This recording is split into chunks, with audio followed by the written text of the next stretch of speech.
Bismillah.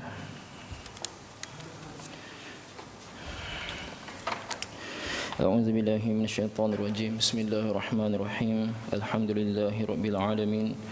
Wa bihi nasta'in ala umuri dunya waddin. Wa sallallahu ala sayyidina Muhammadin asyrafil mursalin wa ala alihi wa ashabihi ajma'in. Subhanaka la ilma lana illa ma 'allamtana innaka antal alimul hakim. Rabbi shrah li sadri wa yassir li amri wahlul 'uqdatam min lisani yafqahu qawli. Rabbi yassir wa la tu'assir rabbi tammim bil khair. Ya Fattahu ya Fattah, ya Alimu ya Alimu bika nasta'in, amma ba'd. Assalamualaikum warahmatullahi ta'ala wabarakatuh. Al-Fatihah. A'udzu billahi minasyaitonir rajim. Bismillahirrahmanirrahim. Alhamdulillahi rabbil alamin, arrahmanir rahim, maliki yaumiddin. Iyyaka na'budu wa iyyaka nasta'in. Ihdinas siratal mustaqim. Siratal ladzina an'amta 'alaihim ghairil maghdubi 'alaihim waladdallin. Amin. Yang saya muliakan para imam, para Bilal, AJK Masjid Al-Ikhlas, Seksyen 13 Shah Alam, para ustaz, para ustazah, tuan-tuan haji, puan-puan hajah, muslimin, muslimat, rahimakumullah subhanahu wa ta'ala. Syukur kita kepada Allah subhanahu wa ta'ala dapat sama-sama kita sambung pengajian kita tafsir surah An-Naba, surah Amma Yatasa'alun, menggunakan kitab tafsir Safwah At-Tafasir susunan Allamah Syekh Muhammad Ali As-Sabuni hafizahullah subhanahu wa ta'ala. Kita sambung pengajian kita kepada ayat yang ke-13 hingga beberapa ayat yang seterusnya insya-Allah. A'udzu billahi minasy syaithanir rajim. Bismillahirrahmanirrahim. وجعلنا سراجا وهاجا وأنزلنا من المعصرات ماء ثجاجا لنخرج به حبا ونباتا وجنات ألفافا إن يوم الفصل كان ميقاتا يوم ينفخ في الصور فتأتون أفواجا وفتحت السماء فكانت أبوابا وسيرت الجبال فكانت سرابا. صدق الله العظيم. Bermula ayat yang ke-13. Kita masih membincangkan mengenai dalil-dalil kebesaran Allah Subhanahu wa taala yang menyanggah kepada degilnya puak-puak kafir Quraisy yang mana mereka sangat-sangat menentang dan sangat-sangat memperolokkan mengenai hari kebangkitan. Maka di sini Allah Taala rentetan-rentetan dalil kepada kebesaran Allah Subhanahu wa taala. Ayat yang ke-13, waja'alna, dan kami menjadikan sirajan. Sirajan maknanya pelita. Apa yang pelita? Matahari itu Allah Ta'ala ibaratkan sebagai pelita. Wahaja, wahaja maknanya yang terang benderang, yang sinarnya terang benderang. Wahaja, sinarnya terang benderang. Okay. Itu terjemah dia. Tafsiran dia, ay wa ansha'na lakum syamsan muniratan sati'atan yatawahhaju daw'aha wa yatawaqqadu li ahli al-ardi kullihim. Kami ciptakan kepada kamu semua matahari yang bercahaya, yang terang benderang. Matahari yang kita lihat bercahaya terang benderang, yang mana cahayanya bersinar dan menerangi kepada seluruh ahli bumi, seluruh penduduk bumi. Soalannya tuan-tuan, puan-puan rahimakumullah ta'ala, seperti mana kita bagi tahu hari itu, siapakah yang bagi bahan bakar kepada matahari hingga matahari itu boleh terbakar dengan terang benderang daripada mula ciptaan dia, ciptaan matahari hinggalah kepada hari kiamat. Dari mana matahari itu dapat bahan bakar? Sedangkan fitrahnya satu benda yang terbakar dia mesti ada bahan bakar baru dia boleh terbakar. Tetapi matahari yang daripada hari pertama Allah Ta'ala cipta dia, hinggalah kepada hari akhirat, hinggalah kepada hari kiamat nanti, matahari akan dihancurkan oleh Allah Subhanahu Wa Ta'ala. Siapa yang bagi bahan bakar pada matahari? Hebatnya Allah Subhanahu Wa Ta'ala. Jadi ada ahli sains yang bagi tahu, saya pernah dengar, dia kata matahari ini berada pada kedudukan yang sangat sempurna. Kalaulah Allah Ta'ala jarakkan matahari daripada bumi dengan satu jarak yang tertentu, matahari jauh sedikit daripada bumi, maka kita semua akan kesejukan, tak dapat cahaya matahari itu. Kalaulah matahari pula Allah Ta'ala dekatkan dengan kita dengan satu kadar yang tertentu, kita semua akan mati kepanasan. Hebatnya Allah Ta'ala mencipta matahari, daripada dulu sampai sekarang berada pada paksinya. Wasyamsu tajri li mustaqarrin laha dzalika taqdirul azizil alim. Wasyamsu, dan matahari, tajri, beredar, li mustaqarrin laha, di orbit dia. Dzalika taqdirul azizil alim, itulah dia ketetapan Allah Ta'ala yang maha perkasa lagi maha bijaksana. Qala al-mufassirun, berkata ulama-ulama tafsir, al-wahhaj, perkataan wahhaj, wahaja itu, apakah makna wahaj? Al-mutawaqqidu asyadidu al-idha'ah, satu benda yang terbakar, yang terang benderang cahayanya.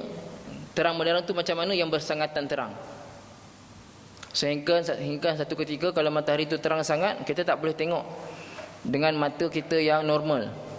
Kerana apa? Akan bagi kesan pada mata kita akan rosak. Ada pernah satu orang kawan saya, dia cuba tengok matahari, tengok lama-lama, akhirnya satu hari mata dia tertutup. Melekat, mata dia melekat, tak boleh buka. Pasal apa? Cuba juga nak tengok matahari itu tanpa ada apa tu? Cermin hitam tu kan. Itu Allah Ta'ala cipta matahari. Nak kata apa? Matahari yang begitu hebat Allah Ta'ala boleh cipta setakat nak hidupkan balik manusia yang Allah Ta'ala dah cipta lama dah, cuma tinggal dia mati, kemudian tulang belulangnya hancur, daging-dagingnya dari tanah, meresap dengan tanah-tanah bumi. Sekadar itu sahaja Allah Ta'ala nak bangkitkan di pada masyarakat, langsung tak ada masalah pada Allah Ta'ala. Matahari pun Allah Ta'ala boleh buat. Matahari Allah boleh bagi bahan bakar pada dia tanpa ada siapa-siapa yang masukkan bahan bakar tu. Matahari yang hebat Allah Ta'ala boleh buat, setakat manusia nak bangkit semula, langsung tak ada masalah pada Allah Ta'ala. Okay. Seterusnya, وَجَعَلْنَا وَأَنزَلْنَا مِنَ الْمُعْصِرَاتِ مَاءً سَجَّاجًا. وَأَنزَلْنَا, dan kami turunkan. وَأَنزَلْنَا, kami turunkan, minal mu'sirat. Okay. Saya pernah, masa bulan puasa hari itu, saya pernah cerita kat sini beza di antara wa anzalna dengan wa nazzalna. Kalau berkaitan dengan Quran, kalau wa anzalna, Allah Ta'ala turunkan sekaligus daripada Lauh Mahfuz ke langit dunia, itu Allah Ta'ala gunakan wa anzalna. Kalau wa nazzalna dengan sabdu nazzalna, maksudnya kami turunkan secara berperingkat-peringkat. Di sini Allah Ta'ala gunakan perkataan yang sama, wa anzalna. Makna kata apa? Turunnya air daripada langit itu turun yang sederap sekali banyak. Jadi wa anzalna, dan kami turunkan daripada daripada al-mu'sirat. Al-mu'sirat, awan hitam yang bawa air yang banyak, tinggal masa nak jatuh saja. Awan hitam yang bawa air hujan yang banyak, yang tinggal masa nak diturunkan oleh Allah Ta'ala ke muka bumi, tinggal masa nak menimpa bumi. Itu dipanggil al-mu'sirat. Awan ni ada banyak nama, ada namanya as-sahab, ada namanya al-mu'sirat, ada namanya yang sebagainya lah. Jadi al-mu'sirat, awan yang hitam, tinggal masa Allah Ta'ala nak turunkan air dia. Ma'an, air hujan, sajjaja, yang lebat, sajjaja yang turun dengan lebat. Jadi terjemah dia wa anzalna, dan kami turunkan, min daripada al-mu'sirat, awan-awan yang mendung itu, yang bersangatan mendung, ma'an, akan air hujan, sajjaja, yang lebat. Itu terjemah dia. Tafsiran dia, ay wa anzalna minas sahbil lati hana waqtu imtariha ma'an dafiqan munhamiran bi syiddatin wa quwwah. Maknanya kami turunkan daripada awan yang hampir waktu turun hujan dia. Kami turunkan daripada awan yang penuh dengan air yang hampir waktu turun hujan dia. Kami turunkan daripada awan tersebut ma'an dafiqan, air yang turun dengan lebat, terpencar lebat. Bisyiddatin wa quwwah, dengan, dia terjemah kuat, kita terjemah lebat lah, dengan lebat. Senang kata, kalau kita duduk-duduk dekat rumah kita atap zinc, tiba-tiba hujan tu turun, bising zinc. Itu masuk lebat lah. Kalau turun renyah-renyah itu bukannya awan muqsirat, dia awan lain. Kalau awan yang muqsirat, turun hujan tu hujan lebat, tiba-tiba je lebat.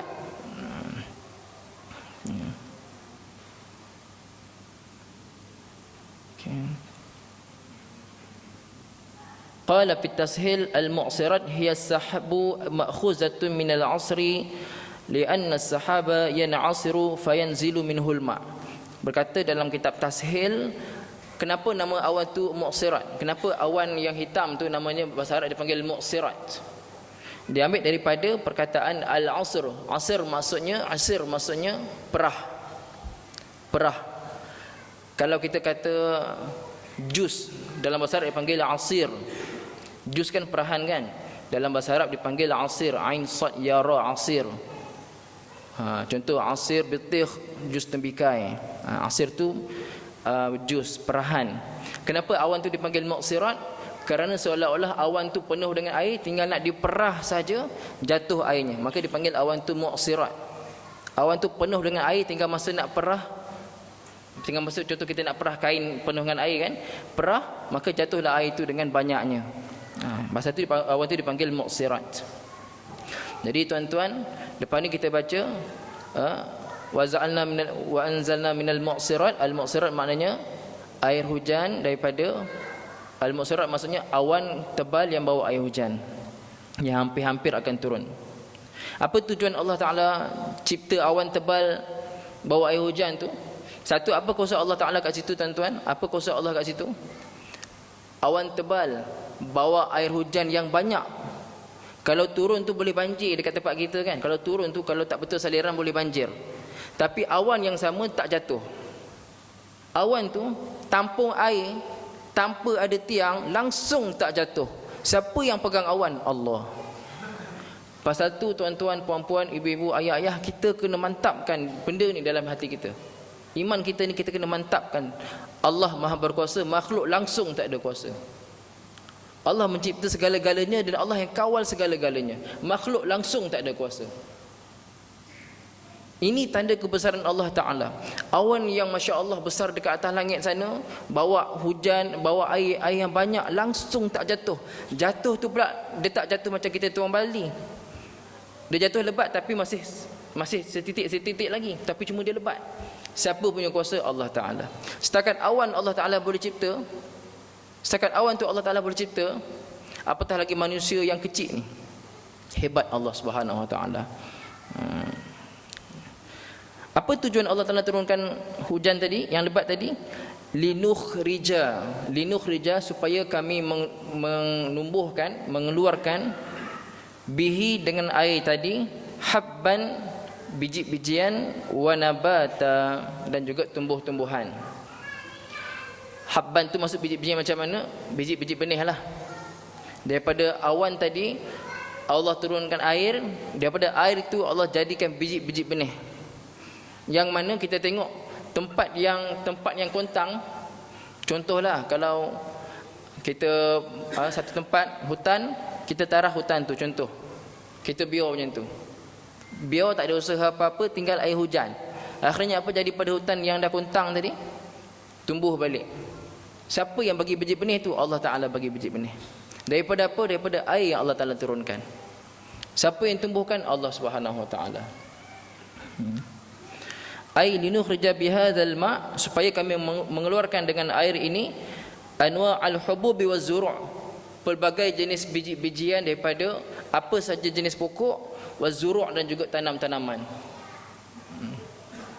allati tunbitu fil ardi ghazaan lil insan wal haiwan, yang mana dengan kasih sayang Allah Ta'ala, dengan hujan yang Allah Ta'ala turunkan, Allah keluarkan biji benih, Allah keluarkan tumbuh-tumbuhan. Tumbuh-tumbuhan ini hasilnya buah-buahan yang datang daripada tumbuh-tumbuhan tadi, biji-biji benih tadi, jadi makanan kepada manusia dan juga haiwan, kepada makhluk-makhluk Allah Ta'ala daripada manusia dan juga haiwan yang makan daripada hasil tanam-tanaman. Siapa yang punya kuasa? Allah Subhanahu Wa Ta'ala yang punya kuasa. Sayangnya Allah Ta'ala pada kita, kita je tak nampak. Kita tak nampak kasih sayang Allah Ta'ala pada kita. Allah pilih kita ni tuan-tuan, puan-puan, ibu-ibu, ayah-ayah duduk bumi Malaysia. Kita berada di khatul istiwa. Garisan istiwa ni pertengahan. Atas muka bumi ni kita berada di pertengahan lah, garisan pertengahan tu. Yang mana kita ni iklimnya kita ni khatul istiwa kan. Maksudnya cantiklah tempat kita ni, tanam apa pun jadi masya-Allah. Ni nikmat Allah Ta'ala pada kita. Kita tak minta pun berada di tempat macam ni. Ada orang tempat padang pasir panas, nak dapat makanan punya susah. Ada orang contohnya dekat Afrika, kita tengok baru-baru ni apa yang dia makan, lumpur-lumpur tu. Lumpur tu dia ambil, dia keringkan, dia anggap macam biskut, dia makan macam tu. Lumpur tu dah tak ada makanan, dia ambil, dia keringkan, dia buat lepeh-lepeh macam tu, dia anggap macam biskut, dia makan dengan air. Kita tak ada rasa macam tu. Kita tak merasa macam tu tuan-tuan. Allah Ta'ala bagi kita nikmat daripada hujan yang turun selebat-lebatnya dekat tempat kita, mudah tumbuh tumbuhan dan sebagainya. Maka nikmat Allah Ta'ala pada kita yang wajib kita syukuri. Malangnya qalilam ma tashkurun. Qalilam ma tashkurun. Qalil tu dah sedikit dah. Dalam ayat lain lah, qalil tu dah sedikit, Allah tambah dengan ma lagi. Qalil itu dah sedikit, Allah tambah dengan ma lagi, alangkah sedikitnya tashkurun, kamu semua bersyukur kepada Allah Subhanahu Wa Ta'ala. Persoalannya, adakah saya dan ibu-ibu, ayah-ayah semua betul-betul bersyukur kepada Allah Ta'ala? Apakah itu syukur? Syukur itu maknanya ayyaf'al al-'abdu jami'a ma khalaqallah lahu ila ma khuliqa li ajlih. Bahawasanya satu orang manusia, dia gunakan segala nikmat yang Allah Ta'ala bagi pada dia, untuk tujuan nikmat itu Allah Ta'ala jadikan. Contoh, Allah jadikan kita mata. Mata untuk melihat. Mata untuk melihat. Tanda syukur dengan nikmat mata, kita melihat benda-benda yang bawa kita kepada cinta Allah Ta'ala. Allah bagi kita telinga. Telinga untuk mendengar. Tanda syukur pada Allah Ta'ala, kita gunakan pendengaran kita itu untuk benda yang membawa kita hampir kepada Allah Ta'ala. Allah bagi kita akal. Akal untuk berfikir. Tanda syukur pada Allah Ta'ala adalah kita gunakan akal kita untuk berfikir mengenai kebesaran Allah Subhanahu Wa Ta'ala. Wa jannatin alfafa. Supaya kami mengeluarkan biji-bijian dan tumbuh-tumbuhan, dan juga jannatin. Jannat maksudnya kebun-kebun. Pasal tu tuan-tuan, syurga dipanggil jannah dalam bahasa Arab. Syurga ni, dalam syurga tu apa dia? Tumbuh-tumbuhan, kebun-kebun, buah-buahan dan sebagainya. Kita jangan bandingkan macam apa kita lihat kat kebun-kebun kita. Contoh, sanggup tinggal kebun, duduk kat kebun, tak sanggup. Pasal apa? Kebun kita yang ada banyak nyamuk. Nyamuk banyak, pacat banyak, kan? Lepas tu sunyi, tak seronok, tak ada TV, contohlah, kan? Kebun kita kat dunia ni tak macam kebun di akhirat, jannah, syurga di akhirat. Di akhirat sana tuan-tuan, ibu-ibu, ayah-ayah, ma la ainur ra'at. Mata tak pernah tengok. Mata tak pernah tengok. Wala uzunun sami'at. Telinga tak pernah dengar. Apa yang kita dengar pasal nikmat syurga sekarang ni hanya setakat apa yang kita mampu dengar aja. Tapi yang hakikat sebenarnya jauh lagi nikmat. Wala khatara ala qalbi basharin. Langsung tak pernah terlintas bayangan syurga itu pada hati mana-mana manusia. Katakanlah kita kumpul 10 orang ataupun berapa ramai pelukis-pelukis yang paling hebat atas muka dunia ni. Pelukis yang paling hebat kumpul, dan mereka melukis satu, berkumpul tenaga, kumpul idea untuk buat satu lakaran gambar yang sangat indah pada penglihatan kita. Dan semua manusia kata, ya Allah, tak pernah tengok gambar macam ni. Terlalu indah. Kalau tengok tu 1 jam tengok itu gambar tu saja. Pasal apa? Pasal terlalu cantik. Demi Allah, langsung tak sama dengan seinci keindahan syurga. Langsung tak sama. Mala ainur ra'at, langsung tak pernah tengok. Jadi wa jannatin alfafa, dengan air tadi air hujan tadi Allah Taala jadikan kebun-kebun yang alfafa, yang berlapis-lapis. Berlapis macam mana lapis dia? Kita tengok tafsiran dia. Ay wa hadaiqa wa basatina kathiratal ashjar wal aghsan. Dengan air hujan tadi Allah Taala jadikan hadaiq, kebun-kebun, wa basatin, juga kebun-kebun yang banyak pokok dan juga banyak dia punya dahan-dahan. Multifatan ba'daha ala ba'din, yang berlapis-lapis satu sama lain. Lapis macam mana? Likasrati aqsaniha wa taqarubi ashjariha, kerana pokok dekat-dekat. Kalau kita tengoklah senang cerita tuan-tuan puan-puan, kita tengok orang tanam pokok sawit kan. Masa kecil pokok sawit tu kita tengok lapang aja kan. Macam padang biasa lapang. Bila tunggu 7-8 tahun dia dah mula, pokok tu dah tinggi dan dia punya daun-daun tu berlapis-lapis, melingkar-lingkar satu sama lain. Ini maksud dia. Wa jannatin alfafa, pokok-pokok yang berlapis-lapis, maksudnya daun dia tu bila dah besar, daun tu berlapis-lapis. Siapa yang cipta? Allah Taala yang cipta.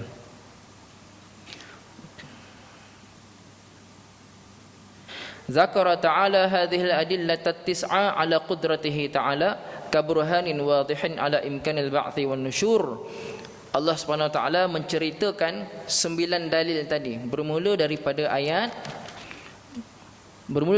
alam naj'alil arda mihada, sehinggalah kepada tadi kita baca wa jannatin alfafa. Itu semua adalah 9 dalil yang menunjukkan betapa Allah Taala ni maha hebat, maha kudrat, maha berkuasa. Setakat semua, apabila Allah Taala boleh menciptakan semua benda yang ada dalam 9 dalil tadi untuk manusia dibangkitkan semula, yang dipertikaikan oleh orang kafir Quraisy, yang diperolok-olokkan oleh mereka, yang mereka jadikan modal untuk memperlekehkan Rasulullah sallallahu alaihi wasallam, maka Allah bagi 9 dalil supaya mereka berfikir, setakat kamu ni wahai manusia, aku nak cipta, aku nak hidupkan balik langsung, tak ada masalah pada aku. Ada 9 dalil. Seterusnya kita masuk kepada fasa yang ketiga daripada surah An-Naba. Kita ulang balik fasa pertama ayat 1 sampai ayat 5. Fasa pertama tu fasa Allah Taala bagi tahu orang-orang kafir Quraisy ni mereka memperolok-olokkan hari kebangkitan yang diceritakan oleh Nabi sallallahu alaihi wasallam. Kemudian ayat seterusnya daripada ayat yang ke-6 sampailah ayat yang ke-16 tadi, 6 sampai 16, Allah ceritakan 9 dalil kebesaran Allah Subhanahu Wa Taala dalam penciptaan. Dan di sini Allah Taala bercerita mengenai hari akhirat. Ayat yang ke-17. Inna yaumal fasli kana miqata. Inna maknanya sesungguhnya.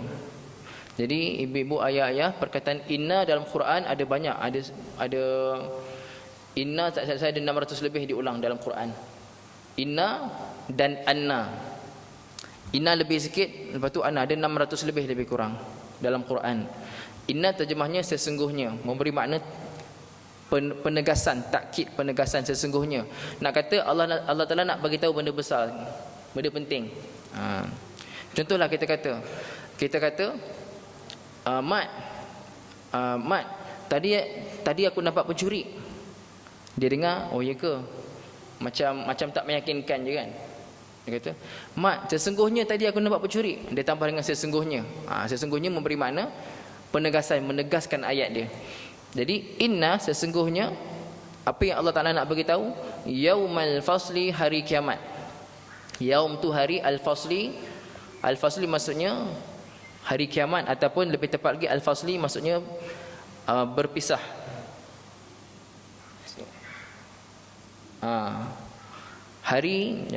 Hari pemutusan hukum pun boleh.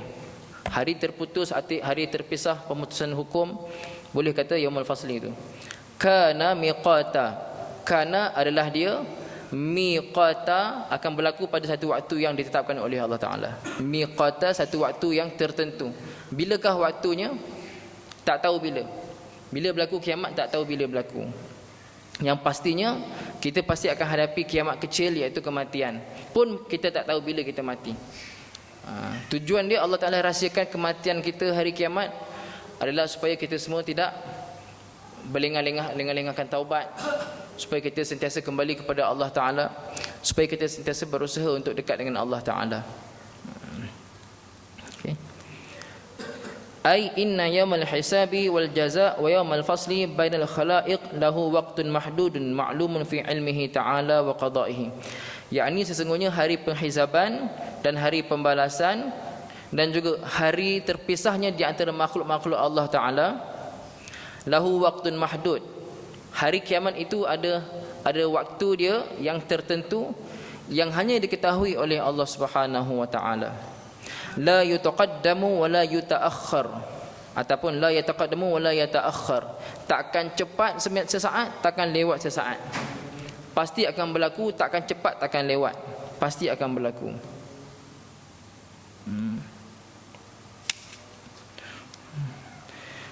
Qala al-Qurtubi, kata Imam Qurtubi, kenapa hari kiamat ni dipanggil Yaumul Fasli? Kan? Inna Yaumul Fasli. Kenapa hari kiamat dipanggil Yaumul Fasli? Salah satu nama dia. Berkata Imam Qurtubi, summiya Yaumul Fasli li'anna Allah Ta'ala yafsilu fihi baina khalqihi. Kerana pada hari itu Allah Ta'ala memisahkan di antara makhluk-makhluk dia. Antara makhluk-makhluk Allah akan dipisahkan. Ada ulama bagi tahu setiap umat ikut Nabi masing-masing. Umat Muhammad kita ikut Rasulullah sallallahu alaihi wasallam. Umat Nabi Musa ikut baginda Musa alaihi salam. Umat Nabi Isa ikut baginda Isa alaihi salam.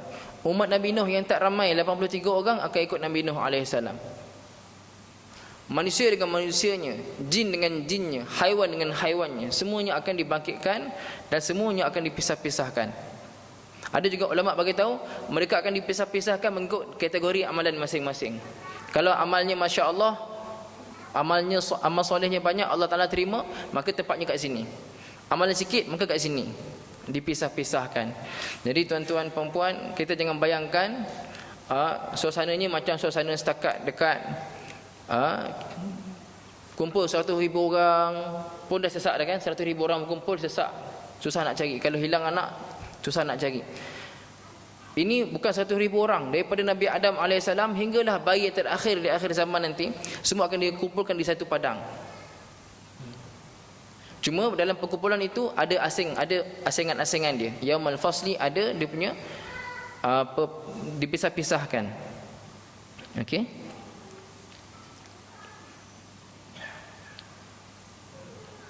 Ya.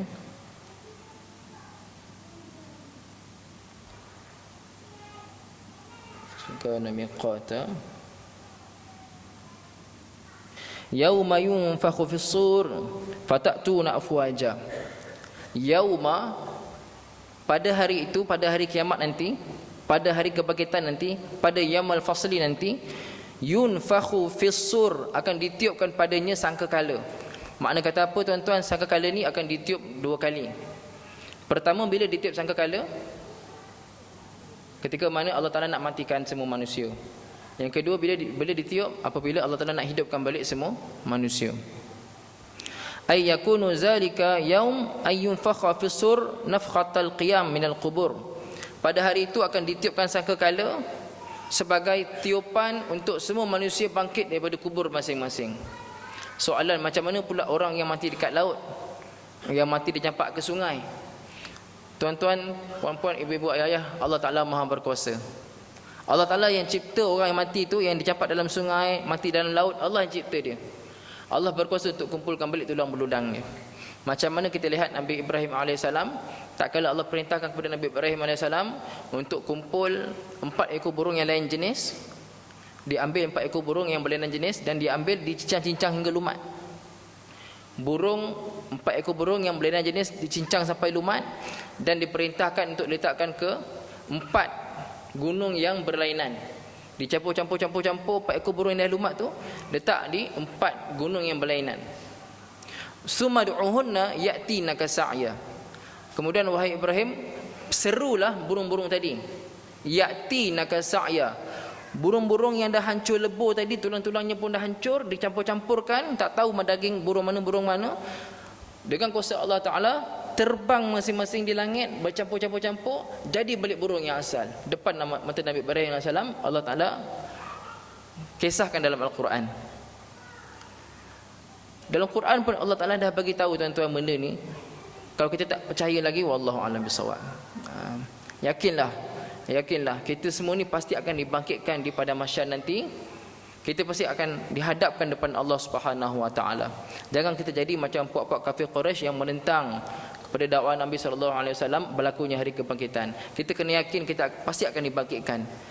Cuma yang kita kena risau adalah persediaan kita untuk menghadapi hari itu. Itu yang saya dan ibu-ibu, ayah-ayah semua kena risau. Itu yang kena risau. Jangan kita setiap kali kelas kita datang, kelas siapa-siapa pun, ustaz-ustaz mana-mana pun, kita datang macam saya kata hari tu, kita sekadar ya ke, dapat ilmu, tapi kita tak ada rasa sebarang, kita tak ada rasa nak hijrah diri kita. Hijrah apa ustaz? Kita dah baik dah nak hijrah apa benda lagi? Hijrah ni tuan-tuan, tiap-tiap hari kita hijrah. Tiap-tiap hari kita hampir dengan Allah Ta'ala. Takkanlah Rasulullah SAW yang maksum, yang diampunkan dosa baginda dahulu dan akan datang, diampunkan dosa baginda. Baginda sendiri bertaubat paling kurang sehari 70 kali istighfar pada Allah Ta'ala. Sungguh-sungguh minta ampun, nangis-nangis pada Allah Ta'ala. Takkanlah Nabi sendiri sungguh-sungguh minta ampun pada Allah, nak dekat pada Allah, apatah lagi kita. Saya ulang banyak kali, di mana-mana tempat pun saya ulang, jangan kita tertipu dengan diri kita sendiri. Jangan kita tertipu dengan kesolehan kita. Jangan langsung kita tertipu dengan amal baik kita. Kerana innamal a'malu bil khawatim. Amalan itu dikira pada penghujung usia kita. Takut-takut sekarang kita macam ni, hujung usia Allah dah uji kita, kita kalah dengan ujian Allah Ta'ala, mati pula ketika itu dalam keadaan su'ul khatimah. Na'udzubillah min zalik. Jadi tujuan kita datang pengajian bukan sahaja penuh masa maghrib isyak, tetapi kita nak ambil iktibar. Jangan kita jadi macam kafir Quraisy yang menentang dakwah Nabi sallallahu alaihi wasallam.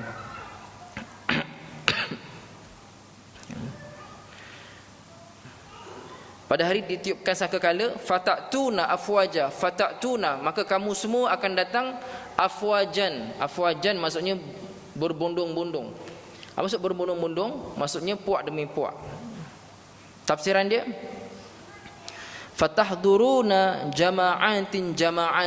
Kamu akan datang menghadap Allah Ta'ala jemaah. Wa zumaran. Kelompok. Untuk tujuan apa?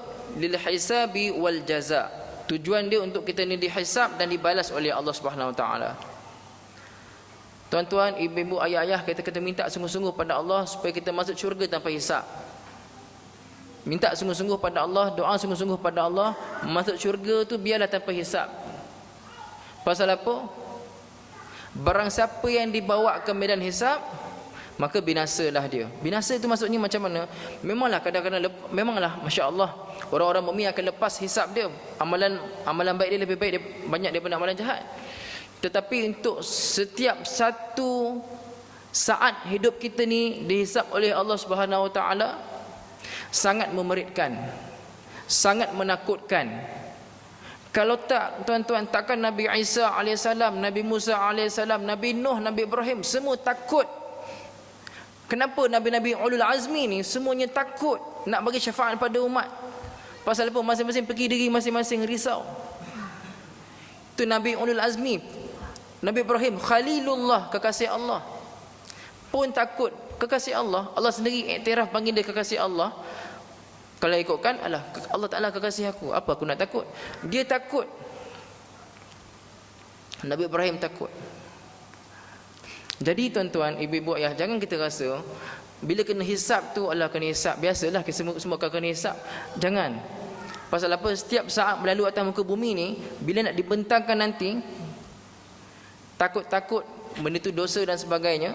Pertama, kita akan malu. Yang kedua, kita akan rasa berat, takut sangat.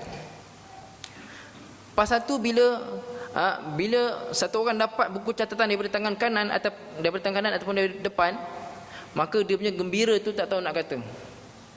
Dah lepas seksa di padang mahsyar, dihisap. Bayangkan tuan-tuan sahabat-sahabat yang kaya, Osman radhiyallahu taala anhu, Abdurrahman bin Auf radhiyallahu taala anhu menangis. Kenapa nangis ni? Pasal dia fikirkan yang nanti takut dia kena hisap. Dia sedangkan masuk juga tanpa hisap kan, yang dah dijamin. Itu pun dia takut setiap harta tu akan dihisap oleh Allah Taala. Orang mukmin ni tuan-tuan, benda halal dia buat pun dia rasa bersalah kalau benda tu membuat benda halal, tapi Allah Taala tak redha benda tu. Bukan nak kata macam mana, contohnya ada duit, ya, dia ada duit dia banyak, apa dia buat?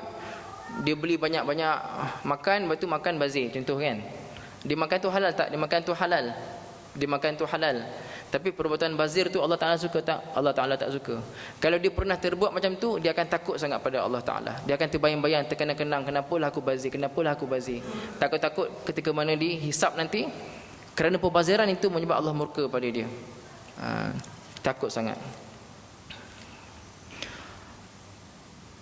Summa dzakara ta'ala awsafa dzalikal yawm ar-rahib faqala. Kemudian Allah Ta'ala menggambarkan hari kiamat yang sangat dahsyat itu, maka Allah Ta'ala berfirman, wa futihatis sama'u fakanat abwaba. Wa futihatis sama', ya, langit akan dibuka. Futihat, langit tu, futihat dibuka, as-sama' langit tu dibuka. Fakanat, maka jadilah langit tersebut abwaba, seperti pintu-pintu yang terbuka. Kita tengok langit sekarang ni, langit itu sendiri akan bocor, akan terpecah pada hari kiamat nanti. Langit itu akan pecah, langit itu akan terbuka macam mana kita tengok pintu terbuka. Ay tashaqqaqatus sama'u min kulli janib. Langit ni akan terpecah, akan terbuka daripada segala sudut. Hatta kana fiha sudu'un wa futuhun kal abwab. Hinggalah bukaan itu seolah-olah langit itu ada pintu. Fil jadran, pintu yang ada di dinding. Pasal apa berlaku macam tu? Min hauli dzalikal yaumi, kerana dahsyatnya hari kiamat tersebut. Dahsyatnya hari kiamat, langit terbelah seolah-olah ada pintu dekat langit. Dan Allah Ta'ala wa'abbara bil madhi. Dalam ayat ni Allah Ta'ala gunakan futihat. Futihat ni di past tense. Futihat maksudnya past tense, dibuka. Dan terjemah dia sebenarnya telah dibuka. Tapi kiamat dah berlaku belum tuan-tuan dan puan? Belum berlaku lagi kiamat kan? Tapi Allah gunakan past tense, fi'il madhi, perbuatan yang sepatutnya terjemah dia telah. Apa tujuan dia? Apa dari segi balaghahnya apa? Litahaqqaqa al-wuqu'. Lituhaqqiqa al-wuqu'a. Supaya Allah Ta'ala lituhaqqiqa al-wuqu', supaya kalimah supaya kalimah futihat tadi menunjukkan menunjukkan akan pasti akan berlakunya hari kiamat. Saya ulang, takut kita tak faham kan. Futihat itu fi'il madhi, past tense. Bila past tense maksudnya perbuatan tu dah berlaku kan. Kiamat dah berlaku belum berlaku lagi, tapi Allah gunakan past tense, telah, menunjukkan pasti akan berlaku kiamat, pasti langit ni akan terbelah, pasti berlaku. Dan pasti juga wasuyratil jibal, dan pasti gunung ni akan diangkat. Fakanat saraba, maka jadilah gunung tu seperti fata morgana. Makna dia macam mana? Maknanya ay wa nusifat aljibalu wa qulli'at min amakiniha. Gunung-gunung yang kita lihat sekarang, pada hari kiamat nanti gunung-gunung tu akan dicabut daripada akar-akar dia, daripada bawah dia. Gunung tu akan dicabut daripada tunjang-tunjang dia. Hatta asbaha yukhayyalu ila an-nazir annaha syai'un wa laysat bi syai'. Hinggalah orang yang melihat, orang di pada ketika mana hari kiamat nanti, mereka melihat gunung-gunung tu macam gunung tapi bukan gunung lagi dah. Kasarabi yazunnuhu ar-ra'i ma'an. Dia akan jadi seperti mana fata morgana yang kita lihat daripada kejauhan. Tengah-tengah panas kan, kita lihat ujung tu macam ada air dekat atas jalan. Rupa-rupanya bila pergi tak ada air. Itu dia panggil Fata Morgana. Begitu juga gunung-gunung. Gunung-gunung dia akan jadi macam tu. Kita lihat macam gunung tapi hakikatnya dah hancur. Dia hanyalah debu-debu yang berterbangan, nampak macam gunung. Hakikatnya debu-debu yang berterbangan, bentuk gunung. Jadi tuan-tuan, dahsyatnya keadaan pada hari kiamat nanti. Yang setakat inilah insya-Allah ya. Kita sambung nanti minggu pertama bulan 9 nanti insya-Allah. Saya ucapkan tahniah kepada tuan-tuan semua yang ada Quran. Mudah-mudahan Allah beri kefahaman kepada kita semua insya-Allah ya. Dan paling penting tuan-tuan puan-puan kita bagi diri kita sentiasa insya-Allah. Aqulu qawli hadza wa astaghfirullahal azim li wa lakum wa li sa'iril muslimin wal muslimat wal mu'minin wal mu'minat. Wassalamualaikum warahmatullahi taala wabarakatuh. Subhanakallahumma wa bihamdika asyhadu an la ilaha illa anta astaghfiruka wa atubu ilaik. Bismillahirrahmanirrahim. Wal 'asri innal insana fi khusr illa alladhina amanu wa 'amilus solihati wa tawassaw bil haqqi wa tawassaw bis sabr.